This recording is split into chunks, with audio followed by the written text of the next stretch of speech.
హరి ఓం. ప్రియపుత్రి పుత్రులారా, మెదళ్లే ఆయుధాలుగా యుద్ధంలో మానసిక తంత్రాల ఆట వేట ఏ విధంగా ఉంటుందో మీకు అవగాహన కలిగించడానికి 15 ఏళ్ల క్రితం ప్రచురించిన టెక్స్ట్ పోస్టుల్ని మీకు వీడియోలుగా మలచి ఇస్తున్నాను. ఆ నేపథ్యంలోనే భారతీయత మీద, మానవత్వం మీద, ఆర్థిక వాణిజ్య రంగాల ద్వారా కుట్ర అనే లేబుల్ కింద 36వ పోస్టు, వరుస క్రమంలో అయితే 465 పచ్చి అబద్ధాలు పక్కా 420 తనం కాదా అన్న శీర్షికతో ప్రచురించిన దానిలో అర్ధ భాగాన్ని ముందటి వీడియో ఇచ్చానండి. ఇప్పుడు దాన్ని కొనసాగిస్తున్నాను. ఇది 2010 నవంబర్ 19వ తేదీన ప్రచురించబడినటువంటి టెక్స్ట్ పోస్ట్ అండి. మీరు నా అమ్మఒడి బ్లాగ్లో దాని మీద ఏమైనా కామెంట్స్ ఉంటే వాటిని కూడా పరిశీలించుకోవచ్చు. నేను కొనసాగిస్తున్నాను. ఇంతకు ముందటి వీడియోలో చెప్పాను.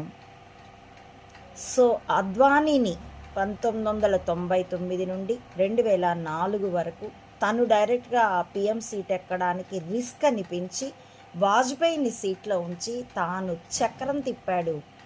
కాందహార్ విమాన హైజాక్ అప్పుడుతో సహా దాన్నే జస్వంత్ సింగ్, యశ్వంత్ సిన్హాలు కూడాను తమ ఆత్మకథల్లో బ్రతికి ఉండగా ప్రచురించలేదండి, చచ్చాక ప్రచురణకి ఇచ్చేసి వాళ్ళు వివరించి కూడా పోయినారు.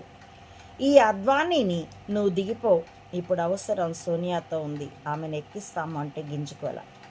అదే చంబా అయితే నువ్వు దిగిపో, వైఎస్ఆర్ని ఎక్కించాలి అని 2003లోనే 2004 ఎన్నికల్లో వైఎస్ఆర్ని గెలిపించుకునేందుకోసం అతడి పాదయాత్రని ఇతడు డ్రామోజీ హైలైట్ చేస్తున్నప్పుడు డ్రామోజీ రాతలకి చేతలకి అర్థాలు ఎక్కువ తెలిసిన చంబా తెగ గింజుకున్నాడు.